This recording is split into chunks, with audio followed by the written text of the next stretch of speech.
Hello ASU Prep students, and welcome to our video presentation on successful ventures. To start off, we are the tech group here at ASU Prep, and our main mission here is to broaden the use of technology at school. As you may know, you will be creating your own venture very soon. In this video, we interview several groups and ask them how their ventures have shaped themselves and those around them. We will also discuss how these students have benefited from creating these ventures and also give you tips on how to reap the benefits for yourself. So, without further ado, let's jump right in. Well, of course, our venture is just, to give back to the community in some way, right? So, what other way to give back to the community than gardening, So a couple of us found out that due to budget cuts, the school wasn't going to be able to provide the art program for the, is it elementary kids, right? Yeah, elementary kids. So we came up with an idea that since they weren't going to have art classes anymore after school, we would be able to provide art classes for them. Another thing that influenced was that we talked about that we had art when we were in elementary and in middle school, and we thought that it was unfair that only middle school and high schoolers were going to be able to have that experience and not elementary school students. Okay, freshman year we were first put into assigned groups of 6 people, and everybody wanted to do something different. And then we just decided that we would be focusing on helping kids learn how to read and just helping people in general. So that's where we got the name Helping Hands. But this year we've been focusing on reading. I've lived in Phoenix since I was about 3 to 8 months old. I don't really remember. And I've lived in the same house in the same area.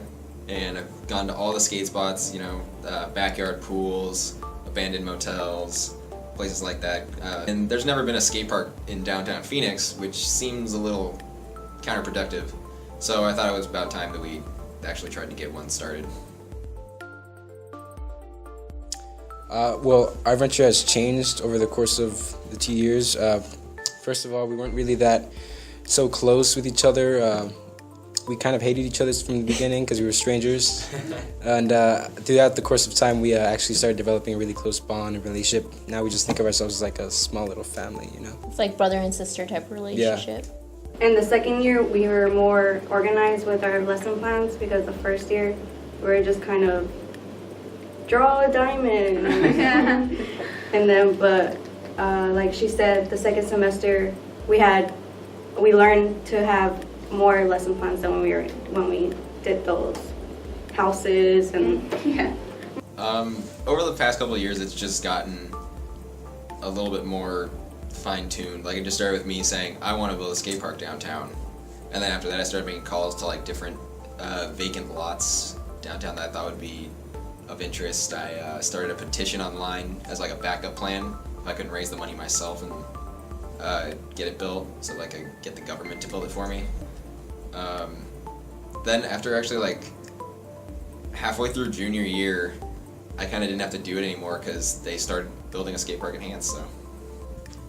Well, our venture has changed kind of a bit because our initial plan was against verbal bullying, but that didn't go well. So then we just changed it to the Helping Hands because we thought we'd be able to reach more people in more ways.